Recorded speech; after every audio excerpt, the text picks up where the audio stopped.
folks, it's Anna. Today I'm going to try my hand at actually reviewing some books. Today I'm going to cover 3 different graphic novels that I've recently read. The first one being The Amateurs by Conor Stechschulte. Sorry if I butchered your name. He is one of my friends. The next one is called French Milk by Lucy Knisley. And then the last one is called The Night Fisher by R. Kikuo Johnson. So, the first graphic novel that I want to talk about is this one. Conor is my friend, and this is his debut graphic novel. It's actually a graphic novella. And I've always been really taken by his artwork personally, and the cover to this graphic novel really shows. It's one of his watercolor paintings with these 2 figures in silhouette in the foreground and these 2 figures in the background in this river, and I just thought it was really beautiful.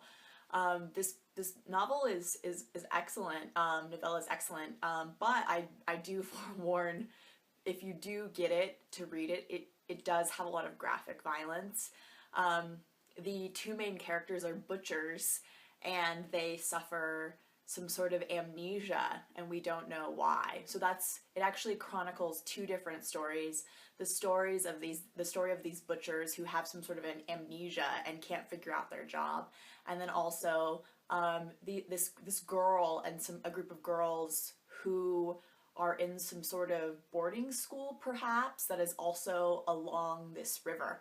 The river is kind of this tying theme between the 2 stories, and I think it's a really interesting, I don't want to give any spoilers, interesting mystery, I'd say, as to what's happening. You really don't necessarily know what's happening in the book, but there's something happening in terms of memory loss and things being forgotten, and so I really recommend this. I mean, if you're up for something a little bit quirky and different. The artwork is outstanding. I absolutely love his line work, his black and white line work, and I also like when there's like a tumultuous part in the story, like the disjointedness of the comic book panels. I really enjoy that. So it's actually quite literary, so I recommend checking this out. I think you can get it on Amazon or maybe at some independent bookstores, but I'm hoping to see what else he writes because I was really taken by it. It's a very haunting story, or it leaves you to think. Okay, so the next graphic novel that I wanted to review is this one I got from the library on a whim.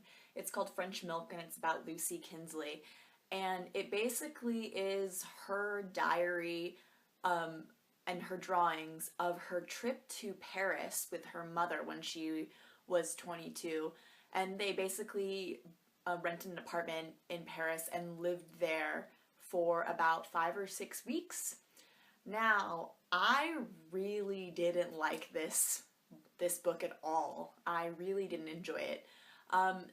The beginning of the book, she states something, she states like the purpose of the book, and she says, "This also deals with the valuable and significant influence that we taken from our mothers, as well as my own struggle towards adulthood at an age when we so desperately cling to our adolescence."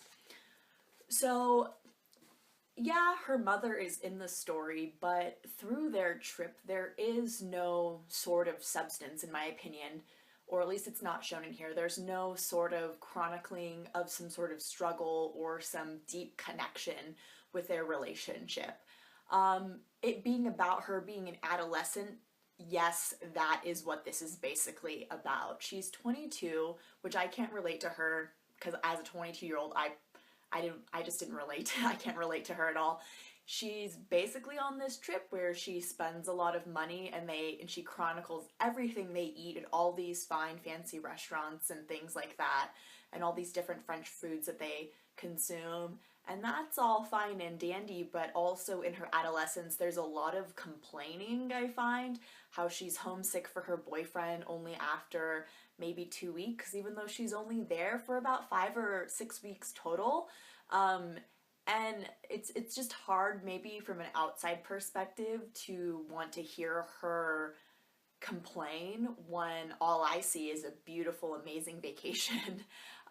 Maybe you could see this if you do love Paris as an an interesting like travel log because she does visit a lot of interesting sites of Paris, and that's kind of fun to see. And also her drawings are nice. Like I have to say, her line work is great, but when it comes to substance, this book is lacking. It was hard for me to get through, and I pushed through and I read through the whole thing, hoping for something more, and nothing came. I feel like there wasn't any sort of great understanding of her relationship with her mom or even that of herself. So, you could get it from the library to check it out if maybe if you like Paris, but otherwise I would probably skip it. The last graphic novel I wanted to talk about, I absolutely loved. It's called The Night Fisher, and it's a comic book novella by R. Kikuo Johnson, and this is about Hawaii. I really enjoyed this. On Goodreads, I feel like there was a lot of criticism of the plot, as if people felt that the plot was really boring or a lot of stuff didn't happen. I disagree. The storyline is basically about a white boy. I mean, he might be Hapa. He might be like half Asian, half white. I'm not exactly sure. It doesn't exactly say. Who moves to Hawaii, and it's dealing with his adolescence and his relationship with his friends and the trouble they get into, and dealing with things like drug abuse and methamphetamine use. Now, I found the story to be quite fascinating, but I think that there's even more to this book than just the story.